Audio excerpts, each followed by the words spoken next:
Donc bonjour à toutes, bonjour à tous. Nicolas Lebert, chef de projet à l'Institut maritime de prévention. Je vais vous présenter ce webinaire qui est le premier, comme l'a précisé Lucas, d'une série de 4 sur la prévention des risques professionnels dans le secteur maritime. Et on ne pouvait pas démarrer par autre chose que par la démarche générale de prévention. C'est la démarche qui va structurer dans le long terme toutes les actions de prévention de l'entreprise. D'où l'importance de bien comprendre ce qu'est réellement une démarche de prévention. Alors, j'ai mis quelques définitions pour démarrer. La définition de la prévention des risques professionnels dans leur globalité, c'est une définition qui vient de l'Institut national de recherche et de sécurité, de l'INRS. Elle est la suivante. La prévention des risques professionnels vise à assurer la sécurité des travailleurs et à protéger leur santé physique et mentale. Elle consiste notamment à prévenir et à réduire les risques d'accidents du travail, les ATM, et les maladies professionnelles, les MP. Elle contribue donc à l'amélioration des conditions de travail et de qualité de vie au travail. Donc, la prévention des risques professionnels, c'est un ensemble de dispositions à mettre en œuvre dans une entreprise pour assurer la sécurité des salariés et préserver leur santé. Tout cela en améliorant l'organisation et les conditions de travail. Donc on va retrouver ici un ensemble d'acteurs, qu'ils soient internes ou externes, qui sont concernés et qui doivent s'organiser pour travailler ensemble à la prévention des risques professionnels. Pour structurer tout cela, une démarche de prévention va se construire en impliquant tous les acteurs et en tenant compte, bien évidemment, des spécificités de l'entreprise. Et on sait que dans le maritime, il y en a un certain nombre de navires, organisation, implantation géographique, etc. La démarche doit donc être suivie avec une hiérarchisation, une planification des actions à mener et une évaluation régulière de l'efficacité de ces actions. Tout ça, ça vous rappelle rien? En fait, la prévention des risques professionnels, ça fonctionne sur le même principe de l'amélioration continue, comme l'ISM, comme l'ISO 9001, 14001, 45001, etc. On identifie les problèmes, on analyse, on évalue, on priorise, on élabore un plan d'action, on réalise, puis on réévalue. On est complètement dans l'amélioration continue, dans la spirale vertueuse. Ce qu'il faut bien comprendre ici, c'est que dans tous les cas de la démarche de prévention des risques professionnels, ce n'est jamais figé, bien au contraire. Ça s'inscrit dans un processus qui est dynamique. On sait tous que vos entreprises, que les entreprises du secteur maritime doivent ajuster sans cesse leur outil de production pour faire face aux continuelles évolutions socio-économiques. Et ces changements, forcément, s'accompagnent la plupart du temps de changements organisationnels et techniques qui vont bien évidemment avoir un impact sur les conditions de travail des marins, mais également des sédentaires. En conséquence, la prévention des risques, elle ne peut être envisagée de manière statique et définitive. Et c'est ce qu'on va voir dans cette présentation. Je vous ai rajouté une petite définition, ma définition de la démarche, c'est intégrer la prévention des risques dans le fonctionnement de l'entreprise de manière à améliorer en continu les conditions de travail, la santé et la sécurité de tous les acteurs. Alors, première question, démarche générale de prévention. Pourquoi faire? Pourquoi s'engager dans une démarche de prévention? C'est une question simple. Pourquoi une entreprise va s'engager dans une démarche de prévention? Alors la réponse, elle est tout aussi simple, parce que c'est obligatoire. On pourrait simplement s'arrêter là et dire que mettre en place une démarche de prévention, c'est obligatoire. Faire de la prévention dans une entreprise, c'est obligatoire. Mais ce qu'il faut voir aussi, c'est que c'est surtout une opportunité. Si on regarde au-delà de l'approche contrainte réglementaire, la démarche de prévention des risques va forcément contribuer à diminuer les accidents du travail et les maladies professionnelles. Elle va simultanément améliorer la santé et la sécurité des salariés, ainsi que leur efficacité. Donc il faut véritablement voir cela comme une opportunité. Alors pourquoi on s'engage dans une démarche de prévention? Alors on observe une augmentation des exigences réglementaires, des exigences sécuritaires, environnementales, dans toutes les entreprises du maritime. On observe un coût global des accidents du travail qui est largement supérieur aux dépenses de prévention des entreprises. On observe une responsabilité du chef d'entreprise, responsabilité pénale, pour tous les dommages, accidents, maladies, pollution, etc. Donc tout cela devrait amener la prévention des risques vers un enjeu stratégique pour une entreprise. On va voir cela par la suite. La mise en œuvre d'une démarche de prévention va s'appuyer sur 4 enjeux principaux. L'enjeu juridique, avec évidemment la maîtrise de la responsabilité pénale. L'enjeu humain, il faut respecter l'intégrité physique et mentale de tous les salariés. L'enjeu économique, avec la maîtrise des coûts. Et l'enjeu social, avec l'implication dans la démarche de l'ensemble des acteurs de l'entreprise, et notamment les partenaires sociaux. L'enjeu juridique. Alors, responsabilisante, la loi ne se réduit pas uniquement aux sanctions. Elle s'impose à tous pour dissuader, mais aussi pour prévenir. Donc on a un contexte réglementaire qui impose, depuis 1991, à l'employeur de mettre en œuvre des principes généraux de prévention des risques professionnels en procédant à l'évaluation de ceux-ci. Par les résultats attendus de la démarche de prévention des risques professionnels, ça va nous permettre la maîtrise de la responsabilité pénale de l'employeur, mais aussi des salariés. Je vous ai fait un petit rappel du contexte législatif et réglementaire. On a les principes généraux de prévention, d'information et de formation des salariés, donc l'évaluation des risques, qui est une obligation, qui repose sur la directive cadre européenne numéro 89-391 du 12 juin 89. Elle fonde les principes généraux de prévention. Donc en France, on a la loi 91-14-14 du 31 décembre 91 qui établit l'obligation générale de sécurité qui incombe à l'employeur, devant prendre toutes les mesures nécessaires pour assurer la santé et la sécurité des travailleurs, une obligation de résultat. Ensuite, on a l'obligation d'identifier et d'évaluer les risques professionnels dans un document unique. Donc on a le décret 2001-1016 du 5 novembre 2001 qui fait obligation pour l'employeur d'évaluer les risques professionnels et de mettre en œuvre des actions de prévention afin de protéger la santé de son personnel. Ce décret introduit dans le Code du travail une disposition réglementaire destinée à formaliser la démarche de l'évaluation des risques professionnels dont les résultats doivent être transcrits dans un document unique d'évaluation des risques professionnels. Et enfin, la sécurité, c'est l'affaire de tous. On a l'article L4122-1 du Code du travail qui mentionne les éléments suivants. Conformément aux instructions qui lui sont données par l'employeur, dans les conditions prévues au règlement intérieur pour les entreprises qui sont tenues d'en élaborer un, il incombe à chaque travailleur de prendre soin, en fonction de sa formation et selon ses possibilités, de sa santé, de sa sécurité, ainsi que de celle des autres personnes concernées par ses actes ou ses omissions au travail. Après l'enjeu juridique, on a l'enjeu humain. L'entreprise doit mettre en œuvre toutes les conditions qui permettent de respecter l'intégrité physique et mentale des salariés et de limiter les conséquences sur la personne d'un accident du travail ou d'une maladie professionnelle. La démarche de prévention des risques est un facteur de développement personnel et professionnel des salariés de l'entreprise. Elle permet de maintenir les salariés en bonne santé tout au long de leur parcours professionnel et favorise à l'amélioration de la QVCT, la qualité de vie et les conditions de travail. L'amélioration des conditions de travail, la diminution des efforts et pénibilité contribuent à la préservation de la santé des salariés. Investir dans la prévention favorise ainsi la qualité du dialogue social, la fidélisation des équipages. Elle permet de maintenir sur le long terme les richesses et les compétences humaines nécessaires à la bonne marche de l'entreprise, en préservant le capital humain et en rendant l'entreprise attractive pour l'ensemble des salariés et des futurs embauchés. On a également un enjeu économique. L'intégralité du coût direct des accidents du travail et des maladies professionnelles, les indemnités journalières, les frais médicaux, hospitaliers, rentes, etc., est supportée par l'ENIM et les entreprises.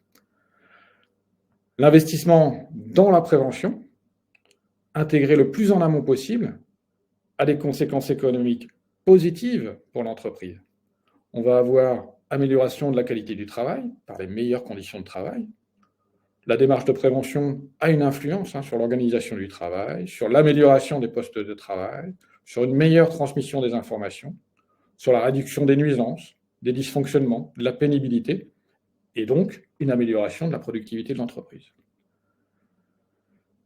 On va aussi avoir une diminution du coût direct des accidents et des maladies professionnelles, c'est-à-dire les dépenses visant à réparer les dommages subis par les victimes d'accidents du travail et des maladies professionnelles. Et on va avoir enfin une diminution des pertes ou du manque à gagner de l'entreprise. On parle là du coût de l'absentéisme suite à un accident du travail ou à une maladie professionnelle, les charges liées au turnover, les coûts liés à la perte de qualification, au recrutement, à la formation du personnel remplaçant, etc., etc.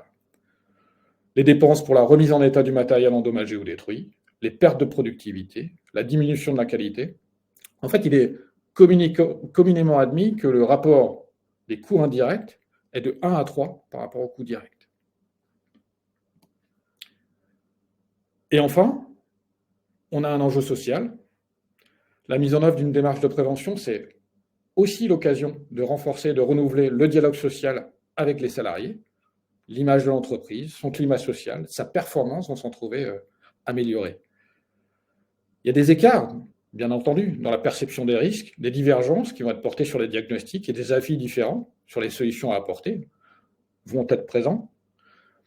Mais le travail, la communication et le dialogue entre les acteurs au sein d'un armement ou d'un navire dans un climat de confiance et de respect mutuel est un gage de réussite et d'efficacité de la démarche de prévention des risques professionnels. En conséquence, et on y reviendra, concertation et participation sont les clés de la réussite. Une fois qu'on a parlé des enjeux, on va mettre quelques définitions sur le papier avant d'aborder la démarche en tant que telle. Et je voudrais insister sur 2 définitions particulières. Dans la démarche de prévention des risques professionnels, il y a bien évidemment le terme démarche, que nous abordons tout au long de ce webinaire, mais il y a également les termes prévention et risque. Alors, la notion de prévention. En fait, il existe 3 niveaux de prévention. La prévention primaire des risques professionnels, qui consiste à combattre le risque à sa source. Elle est centrée sur le travail et son organisation. Elle va renvoyer à une prévention collective des risques. Cela passe par une prise en compte de l'ensemble des facteurs de risque dans les situations de travail. Elle se traduit par une évaluation des risques, un diagnostic approfondi et un plan d'action. Cette approche est bien entendu à privilégier car elle est plus efficace à long terme. Sa mise en œuvre par l'employeur est nécessaire pour satisfaire à ses obligations réglementaires.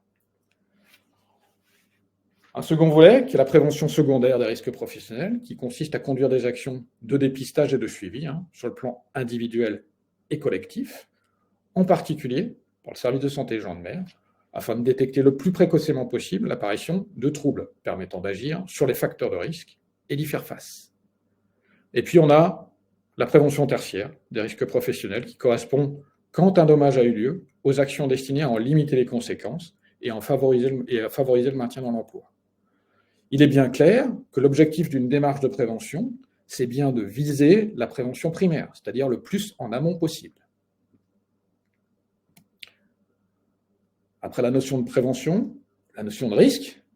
Le risque, c'est l'éventualité d'une rencontre entre un individu et un danger auquel il est exposé. Il va alors créer une situation dangereuse et donc un risque. La conséquence d'un risque pourrait être le dommage, qui pourrait être un accident du travail maritime avec arrêt, une maladie professionnelle ou d'autres.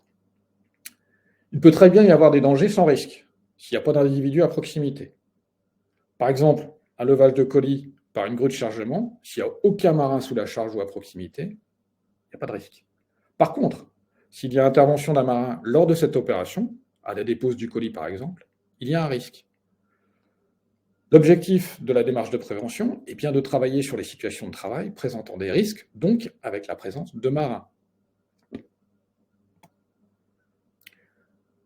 On va s'intéresser un petit peu aux acteurs et à l'organisation de la démarche de prévention. La démarche de prévention, elle est collective et elle est participative. Elle nécessite la participation de nombreux acteurs de l'entreprise, j'allais dire tous, mais de nombreux acteurs de l'entreprise.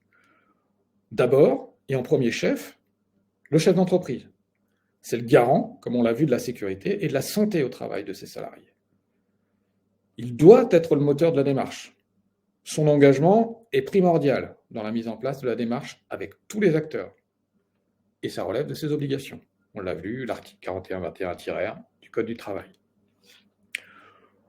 On va y faire participer aussi les instances représentatives du personnel, qui vont être en charge des conditions de travail. Elles vont faciliter la communication, le recueil d'informations. Elles vont donner un avis sur des actions de prévention possibles. Elles vont également assurer le suivi des transformations. On a un certain nombre d'acteurs externes qui vont apporter leur expertise, qu'elle soit méthodo ou technique, en fonction des sujets à traiter. Ce sont les institutionnels de la prévention. On parle de l'IMP, de la DREETS, des services de santé gens de mer ou services de santé au travail, de la CARSAT, etc. et d'autres. Et on peut aussi avoir des intervenants en prévention des risques professionnels, des ergonomes, des consultants, etc. On va y faire intervenir un COPIL, un comité de pilotage ou un groupe projet qui va garantir le bon déroulement de la démarche. Il va valider les situations de travail analysées, il va acter des transformations à mener. Alors, il peut être composé de différentes personnes, mais en général, on va y retrouver la direction, les instances représentatives du personnel, un certain nombre de salariés et des acteurs externes. On peut avoir aussi les groupes de travail qui vont être formés à travers le partage des points de vue de l'activité. Ils vont être en charge d'étudier les solutions, leur faisabilité, de tester, de valider des choix. Ils sont composés de ressources en ergonomie, d'opérateurs, de personnes compétentes, représentatives des différents métiers de l'entreprise, d'intervenants extérieurs. Il ne faut pas oublier une chose, il y a aussi les managers et l'encadrement de proximité qui ont un rôle à jouer dans cette instance. Parce que leur propre activité est aussi à considérer, ainsi que leur regard sur la transformation des organisations. Et bien évidemment, puisque rien ne peut se faire sans eux, il y a les opérateurs, les salariés, qui sont tous les hommes et les femmes qui travaillent, quelle que soit leur fonction ou leur niveau hiérarchique. Ils vont partager leur expertise et leur connaissance des risques. Ils vont être force de proposition et évidemment contribuer à la mise en œuvre des solutions. Alors comment on organise tout ça, cette démarche générale de prévention ? J'ai ici mis sur le slide 5 grandes étapes. Préparer et lancer la démarche. C'est l'employeur qui lance la démarche. Il s'engage dans cette démarche de prévention. Un engagement, qu'est-ce que ça veut dire ? Ça veut dire, charge à lui de mobiliser tous les acteurs, c'est-à-dire tous les salariés qui auront un rôle différent dans cette démarche. Les marins, du matelot au commandant, de l'officier au PEX, les sédentaires et les fonctions support. Après cet engagement, l'idée de définir une politique de prévention. Ça peut paraître un peu assez grandiloquent, cette politique de prévention, mais même pour une petite structure, c'est hyper important. Ça veut simplement dire définir pour l'entreprise ses axes prioritaires en matière de prévention. Est-ce que je vais plutôt traiter les problématiques de TMS, troubles musculo-squelettiques ? Est-ce que mes salariés ont régulièrement des tendinites, des arrêts à cause de cela, etc. Est-ce que c'est plutôt au niveau des RPS, risques psychosociaux ? Est-ce que c'est plutôt au niveau du risque machine, l'engagement dans les treuils, etc. Lancer la démarche, c'est hyper important. Ça veut dire aussi définir un budget et une organisation. Donc il faut vraiment que ce soit très bien fait.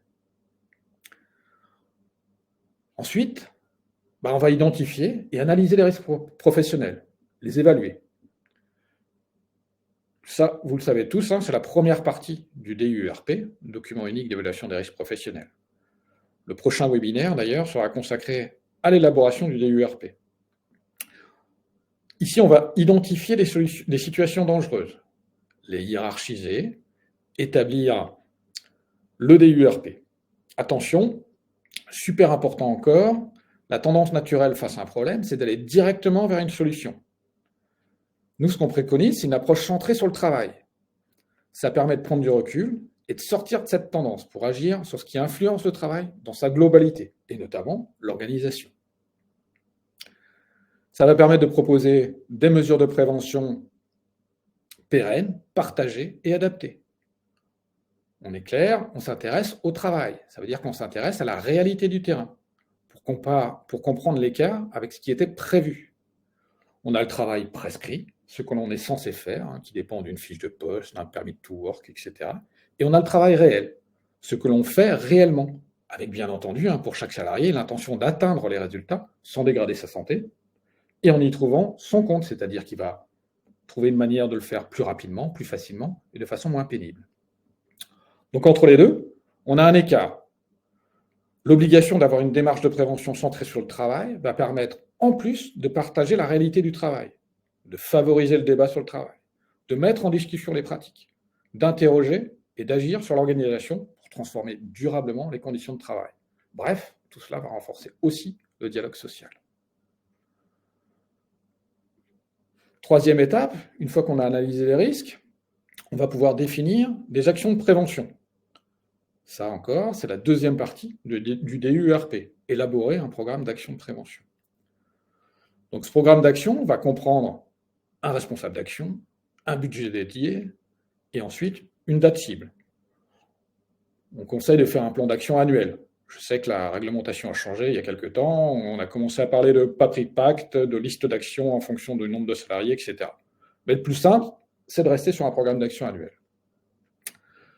Ce programme va être élaboré en fonction de votre politique de prévention. Là encore, il faut faire attention, il y a un lien à faire entre les deux. Cette politique de prévention, les grands axes prioritaires, vont justement aider à déterminer quelles sont les actions que vous allez mettre en place prioritairement. Ce n'est pas uniquement la hiérarchisation des risques qui fait la priorisation des actions, c'est aussi et surtout votre politique de prévention. Après, avoir défini les actions de prévention, on va forcément les mettre en œuvre. Là, ce qui est hyper important, c'est de mettre en place du reporting. Reporting vers la direction, de la part des responsables d'action, et reporting de la part de la direction auprès des salariés sur l'avancement des actions, du plan d'action. Dernière étape, il convient de mesurer et vérifier l'efficacité des actions de prévention. Pour cela, on va construire des indicateurs qui vont être propres à l'entreprise et à son fonctionnement. Il s'agit également d'évaluer les méthodes utilisées, définition des unités de travail, modalités de concertation, appréciation des moyens engagés. Voilà, on va se fixer aux indicateurs de moyens. Et à ces indicateurs classiques, on va rajouter d'autres indicateurs au fil de l'expérience de l'entreprise dans la démarche de prévention. Les actions doivent être corrigées dès que le changement technique et organisationnel intervient dans la situation de travail. L'objectif ici, vous l'avez bien compris, c'est de développer une culture sécurité en améliorant de façon continue la prévention au sein de l'entreprise. Il y a une étape que je n'ai pas mentionnée ici, mais qui est aussi très importante, c'est la communication. Ne pas oublier de communiquer, et bien communiquer sur cette démarche, et en toute transparence. Je vous ai mis une petite représentation schématique appliquée à la prévention des risques professionnels, le principe de l'amélioration continue. On a différents blocs qui apparaissent sur ce petit schéma. Donc on a le bloc identification des dangers et des risques, qui correspond à l'identification des problèmes, des analyses. Ensuite, on a le bloc évaluation des risques et DUERP, qui correspondent à l'évaluation et à la priorisation. Puis viennent le programme d'action, la réalisation, et on termine par l'évaluation des résultats, ou la réévaluation des résultats. En fait, la démarche générale de prévention des risques professionnels, qui, comme on l'a vu, ça constitue la politique, l'ossature de la politique de prévention des risques professionnels, consiste, on le voit très bien ici, à l'échelle d'une entreprise, à donner du contenu, du corps à chacune de ces étapes de la démarche. Ça se fait en effectuant une déclinaison pratique de la démarche générale de prévention, en concrétisant le principe de gestion dynamique de la sécurité et de la prévention, bref, en organisant et en structurant l'action de prévention des risques professionnels au niveau de l'entreprise.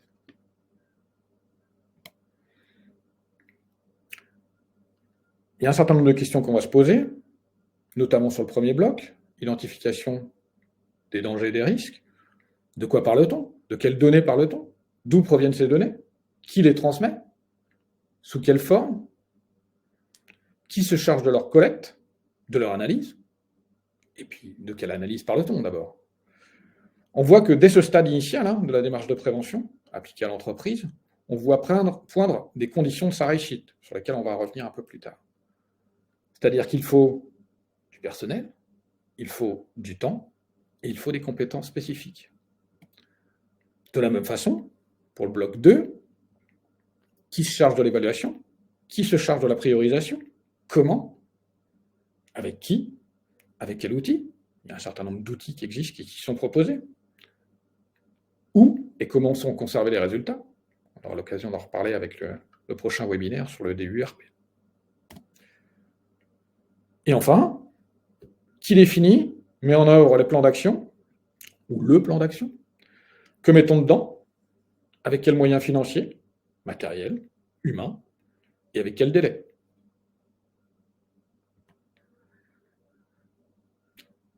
Pour que tout cela fonctionne, il faut un certain nombre d'éléments indispensables.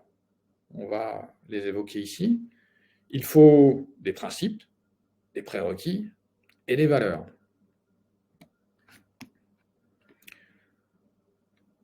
En premier lieu, pour que tout cela fonctionne, il faut des principes. Alors, il faut être convaincu de l'intérêt de la démarche de prévention, et donc convaincant. Il va falloir convaincre tous les salariés de l'intérêt de faire remonter les problématiques qu'ils vivent sur le terrain, et ça, c'est un vrai enjeu, super important. Ensuite, il faut toujours s'appuyer uniquement sur des faits, c'est primordial. On voit trop de pseudo-analyses d'accidents qui font ressortir uniquement le facteur humain. Il faut toujours chercher les raisons réelles des agissements. Le non-respect des consignes n'est pas une cause primaire des accidents du travail maritime. Il va falloir se demander pourquoi la consigne n'a pas été respectée. Donc, rester factuel. Et puis enfin, il faut impliquer les salariés, créer du dialogue social au sujet de la prévention des risques, faire de la santé, de la sécurité et des conditions de travail un vrai sujet de discussion au sein de l'entreprise, impliquer les salariés à l'évaluation des risques, aux analyses d'accidents et à la construction du navire, au remplacement d'équipements, etc. Ceux qui connaissent le mieux les risques de leur métier, c'est bien évidemment ceux qui pratiquent. On les implique totalement dans la démarche, on les implique dans l'identification, on les implique dans la hiérarchisation et on les implique dans la mise en œuvre. Pour le choix de mesures de prévention, on implique le salarié. Ensuite, il sera d'autant plus à même de respecter les fameuses consignes qu'on a évoquées tout à l'heure, si elles sont en totale adéquation avec sa tâche. Pour que cela fonctionne, il faut également des prérequis. Le premier étant l'engagement et la volonté de la direction. S'il n'y a pas d'engagement, s'il y a absence d'engagement ou de volonté de la direction, la démarche, elle est vouée à l'échec. Je le rappelle, une fois de plus, c'est une responsabilité de l'employeur. Il doit être porteur de la démarche de prévention et des actions qui vont en découler. Donc, mener à bien la démarche de prévention des risques professionnels. Pour mener à bien, l'employeur doit affirmer son engagement. Engagement qui va être visible à travers ses actions, ses choix, son implication pour améliorer les conditions de travail et protéger la santé des salariés. Donc, quelle que soit la taille de l'entreprise, le chef d'entreprise doit faire de la prévention un véritable projet d'entreprise. Il faut également, on s'en rend vite compte, des compétences spécifiques en ergonomie, en risques psychosociaux, en nuisances sonores, etc. Des choses que l'on peut acquérir via des formations dédiées ou via des organismes extérieurs. Et bien entendu, il faut du temps. Il faut du temps spécifiquement dédié à cela. Et enfin, pour que ça fonctionne, il faut aussi des valeurs. Le respect de la personne, l'employeur, l'encadrement et les salariés, ils sont impliqués dans la démarche de prévention des risques professionnels. Les méthodes de management utilisées doivent être compatibles avec une éthique du changement qui respecte la personne. On parle de droit à l'erreur, on parle de participation des salariés aux décisions qui les concernent. Il faut par exemple garantir la protection de la parole des salariés. On parlait tout à l'heure de travail réel. Il faut, de fait, assurer le marin qu'il ne subira pas de sanctions sur l'évocation d'un non-respect d'une consigne par rapport au travail prescrit. Il faut aussi de la transparence. La maîtrise des risques, ça implique pour l'employeur et l'encadrement l'affichage des objectifs visés en matière d'amélioration de la santé, de la sécurité et des conditions de travail. Ça implique l'engagement et l'exemplarité du chef d'entreprise et évidemment de l'encadrement dans la mise en œuvre de la démarche de prévention, implication personnelle et mise à disposition des moyens nécessaires. On l'a déjà vu dans les prérequis. La prise en compte de la réalité des situations de travail et aussi la clarté dans la communication sur la santé et la sécurité au travail. Et enfin, le dialogue social. L'adhésion du personnel, c'est une condition, comme on l'a vu, indispensable dans la mise en place d'une politique de prévention des risques. Ça implique d'associer les salariés et les instances représentatives du personnel lors de la mise en œuvre de celle-ci.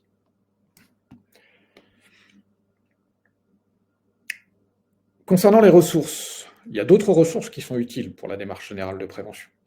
On va parler ici de l'analyse a posteriori, c'est-à-dire des accidents du travail maritime survenus à bord des navires, des incidents, des near-miss, des situations dangereuses, bref, de tout ce que les entreprises ont mis en place pour un retour d'information sur les dysfonctionnements en matière de santé et de sécurité. On va aussi utiliser la statistique accident du travail qui, elle, peut être ciblée sur un type de navire, sur une catégorie de personnel, hôtellerie par exemple, ou sur une pathologie, les TMS des membres supérieurs par exemple. Et donc on va avoir dans ces informations un constat de l'existence d'un risque et d'un risque récurrent. Celui-ci est complètement incontestable, puisqu'il est à l'origine d'un ou plusieurs incidents ou accidents. Et c'est un enjeu, et l'enjeu, c'est d'empêcher son renouvellement, évidemment, ou d'en réduire la fréquence ou éventuellement sa gravité. Donc toutes ces informations vont servir la démarche de prévention, toujours dans la logique d'amélioration continue. Ça fait écho à ce qu'on a dit précédemment sur l'analyse a priori, qui, elle, naît de l'observation de l'existence d'un risque dans une situation de travail. Elle n'a pas encore été à l'origine d'un accident. Et là, l'enjeu, c'est d'empêcher qu'un accident ou qu'un incident ne survienne.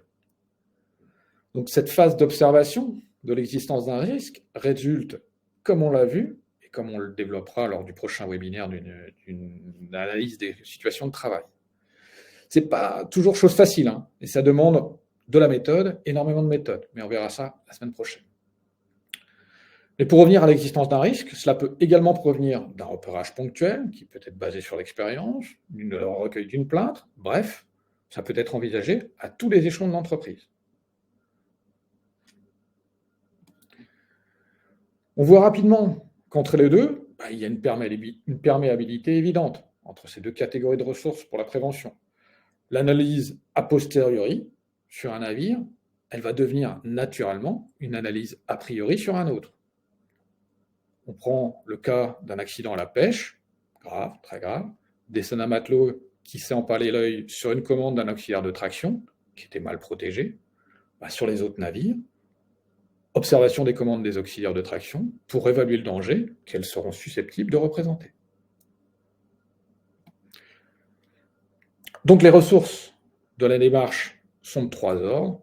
Les enseignements issus de l'analyse statistique des accidents du travail maritime, les résultats de l'analyse des incidents et des accidents du travail maritime survenus, donc avec un risque avéré, et les données qui vont provenir de l'observation des risques, d'analyse des situations de travail, le repérage ponctuel.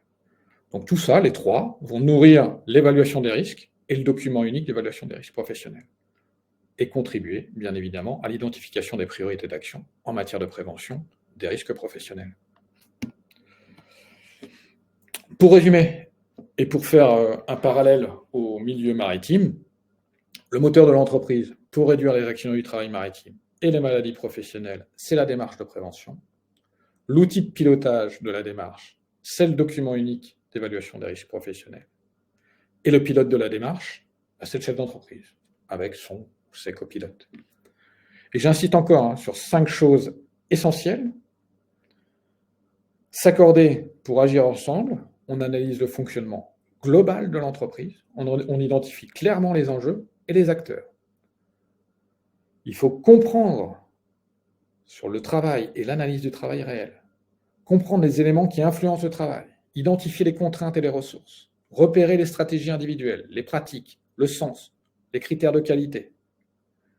Il faut agir sur les situations de travail, en se basant sur un diagnostic partagé, donc connu et débattu, pardon. Ça veut dire que l'on peut également questionner l'organisation.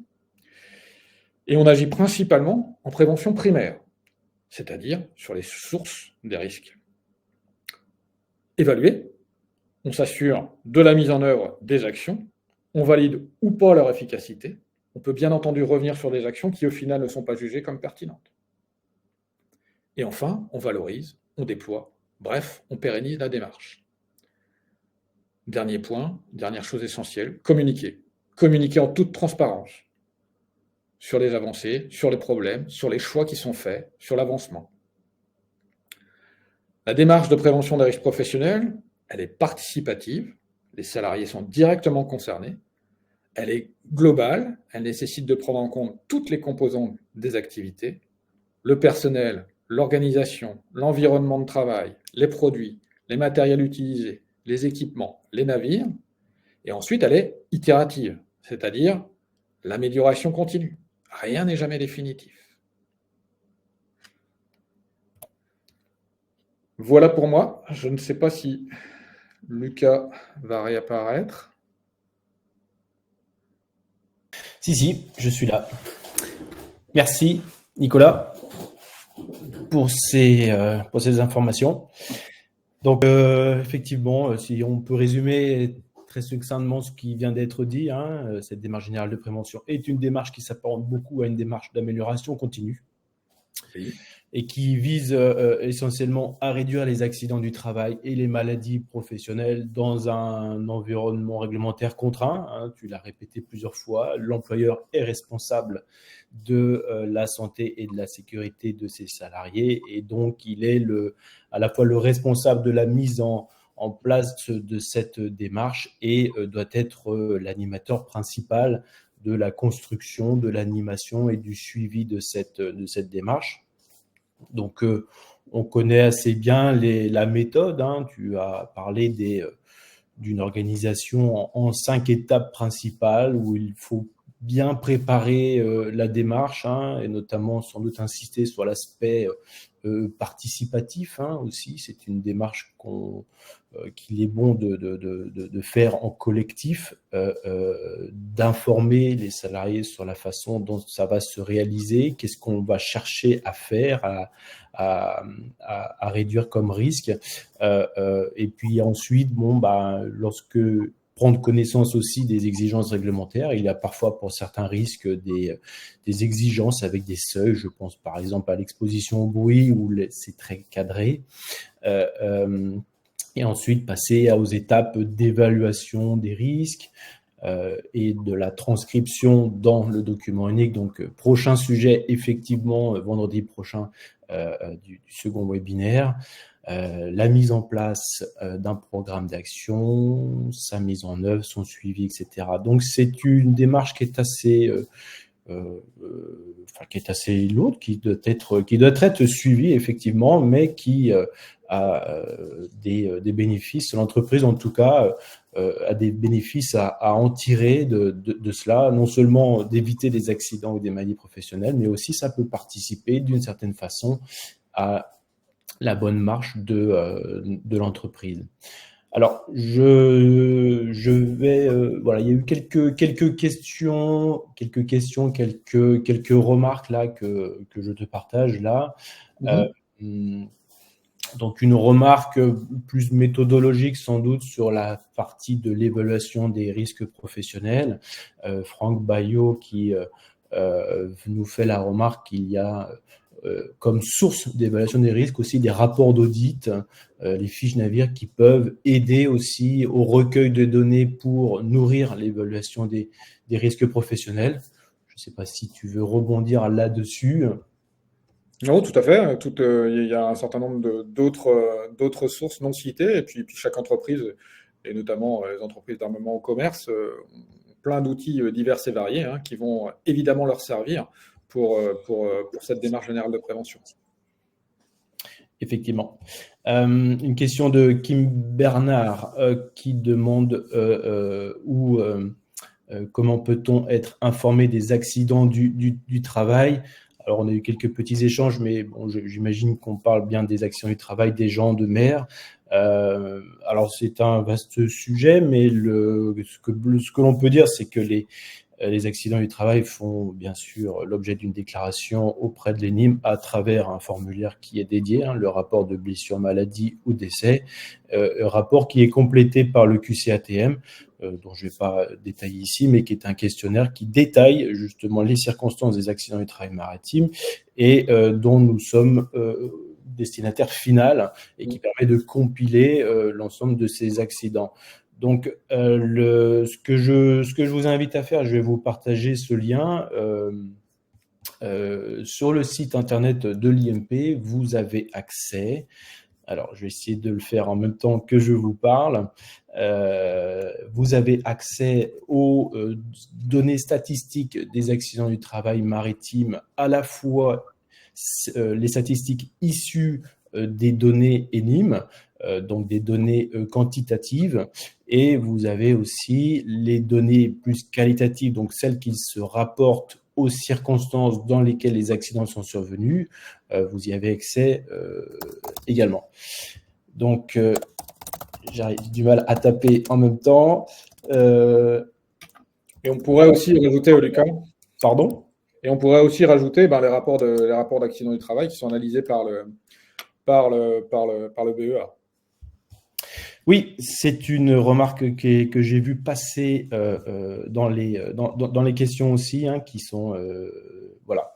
Donc voilà, pour la partie chiffres, statistiques, donc, et ce suivi-là, bon, effectivement, on le fait chaque année, nous, et nous éditons en fin d'année. Donc là, cette année, on va bientôt éditer une brochure qui va récapituler les chiffres de l'accidentologie maritime pour l'année 2023. Voilà, je poursuis les questions. Une question de Pauline Cast. Existe-t-il des organismes chargés d'établir régulièrement des statistiques concernant les maladies professionnelles et les accidents du travail maritime? Donc, je crois que du coup, je viens d'y répondre. L'IMP a pour mission, entre autres, de faire ces analyses-là de façon plutôt détaillée, et le lien que je viens de vous partager vous renvoie vers ces chiffres dont on vient de parler. Je poursuis. Alors, Pauline qui pose encore une autre question. Y a-t-il un suivi spécifique des maladies professionnelles des marins? Oui. Oui, donc c'est encore une fois des chiffres que l'on suit et dont on fait la synthèse dans nos publications. Une remarque ou question de Daphné Laoré. Suite à un accident du travail, l'enquête que doit mener l'employeur pour en connaître les causes doit-il faire l'objet d'un écrit formalisé? Si oui, quelle forme juridique doit-il prendre? Il n'y a pas de forme particulière. L'idée, c'est évidemment de le formaliser. On parlait tout à l'heure de transparence et de communication. Voilà, on y est, quoi. C'est-à-dire qu'à partir du moment où il y a une réflexion commune sur un accident qui s'est passé, il y a un certain nombre de mesures qui ont été prises. L'idée, c'est d'en informer tous les salariés et donc de passer par un écrit formalisé. C'est ce que font la plupart des entreprises. C'est-à-dire que l'analyse des accidents est réalisée bien souvent par les bords, mais pas tout le temps, et donc souvent un format qui est propre à l'entreprise et retransmis après remonté au QHSE de l'entreprise en général. D'accord, très bien. Une remarque de Kim Bernard. Je rappelle que l'employeur doit informer l'inspection du travail immédiatement et au plus tard dans les 12 heures qui suivent le décès du travailleur. Oui, là, on est sur un accident dramatique. Oui. Effectivement. Nouvelle question de Kim Bernard qui demande si a-t-on accès au rapport de l'ENIM? Via nos parutions sur le site internet de l'IMP, puisqu'il y a des chiffres et des données qui proviennent évidemment de l'ENIM. Effectivement. Et une dernière question, vous ne distinguez pas la plaisance du commerce? Ben, ça fait partie de la marine de commerce, la plaisance professionnelle, et c'est vrai qu'on en a beaucoup parlé, notamment avec les NIM, on a peu d'informations, voire, voire pas d'informations sur la plaisance pro, notamment en termes de. On a peu de retours sur l'accidentologie spécifique. Donc, mais ça fait partie, on ne le différencie pas, ça fait partie aussi de la marine de commerce. Très bien. Ben, écoute, je crois avoir fait. Alors, Thibault Leclerc qui poursuit sur ce sujet. J'ai compris dernièrement qu'elle se distingue de la marine du commerce. Bon, elle se distingue pas véritablement. En fait, ça fait partie de la marine de commerce, mais on a dans la marine de commerce on a le transport de fret et le transport de marchandises, la Marmar, et on a le portuaire, et puis on a la plaisance pro qui apparaît là. Donc ça fait partie, mais c'est distinct, effectivement, à l'intérieur de cette marine de commerce. D'accord, très bien. Écoute, je crois avoir fait le tour. Si vous avez encore quelques questions, n'hésitez pas à les poser. En attendant, comme je l'ai dit en introduction, il y a un sondage qui est en cours. Si vous pouvez prendre, il n'y a que 4 questions, ça va être très rapide. Si vous pouvez prendre quelques secondes pour y répondre. Une question qui vient juste de tomber de Sophie Moussette. Y a-t-il un rapport de l'ENIM sur les situations de harcèlement moral ou sexuel? Il y a beaucoup de choses qui se font sur ces problématiques parce que, évidemment, comme dans le milieu du travail à terre, les marins sont exposés aussi à ces problématiques-là. Il y a un certain nombre de choses qu'on peut retrouver sur le site de l'IMP sur le harcèlement moral et sexuel. Il y a des fascicules, il y a des chiffres qui sont donnés, il y a des formations qui sont proposées. Donc, ce n'est pas fait uniquement par l'IMP, il y a un certain nombre d'autres acteurs qui participent à cela. Voilà, tout cela, vous le retrouverez sur le site de l'IMP, si je ne dis pas de bêtises, Lucas. Il y a des documents qui sont proposés, un certain nombre, et plutôt important sur ces problématiques-là, puisque c'est une vraie problématique. Oui, mais je suis justement en train de faire aussi vite que je peux. Il y a effectivement un site internet qui a été conçu spécifiquement pour parler de cette problématique de harcèlement sexuel et moral. Et je vous partage ce lien, donc qui est un site dédié, voilà, qui apparaît là. J'ai dit très rapidement, mais voilà, vous avez un certain nombre d'informations à ce sujet-là. Je veux juste rajouter, j'ai vu que Françoise avait rajouté, parce qu'elle est complètement impliquée sur cette problématique, notre directrice, et donc elle a mis le lien aussi vers le site. Une question un peu technique, pour finir. Quand vous dites c'est la responsabilité de l'employeur, c'est de l'armateur ou du patron du bateau? L'employeur, c'est l'armateur. Après, il va c'est vraiment la spécificité du maritime, c'est-à-dire que ça peut être lui, mais il va pour la pêche, on le voit, il y a beaucoup de patrons armateurs, mais ça peut aussi être une personne autre, c'est-à-dire le représentant de l'armateur, avec un certain nombre de responsabilités. Il ne faut pas se le cacher, c'est-à-dire que effectivement, c'est l'armateur qui est au final responsable, mais son représentant, c'est-à-dire le patron à bord du navire, le commandant, va aussi avoir un certain nombre de responsabilités. Mais le responsable final, on est bien d'accord, c'est l'employeur, c'est l'armateur. Et ça a tendance à beaucoup, et notamment à la pêche, à beaucoup évoluer, c'est-à-dire que maintenant, la responsabilité de l'employeur est souvent mise en avant. C'est-à-dire d'où l'importance de réaliser une vraie démarche générale de prévention pour se prémunir d'un certain nombre de choses, et notamment au niveau judiciaire. Très bien, mais écoute, je pense que c'est assez clair ce que tu viens de dire. Voilà, a priori, il n'y a plus de questions concernant ton intervention. On va en rester là pour ce matin. Merci à toutes et à tous d'avoir participé à ce premier webinaire. Vous allez pouvoir reconsulter ce webinaire parce qu'il a été enregistré, donc il sera publié bientôt, et éventuellement le partager. N'hésitez pas à vous inscrire pour le second webinaire si ce n'est pas déjà fait. Et il ne me reste plus qu'à vous souhaiter une très bonne fin de journée et un bon week-end prolongé pour certains. Oui, pas pour tous. Merci. Salut Nicolas, à bientôt. Merci, au revoir tout le monde.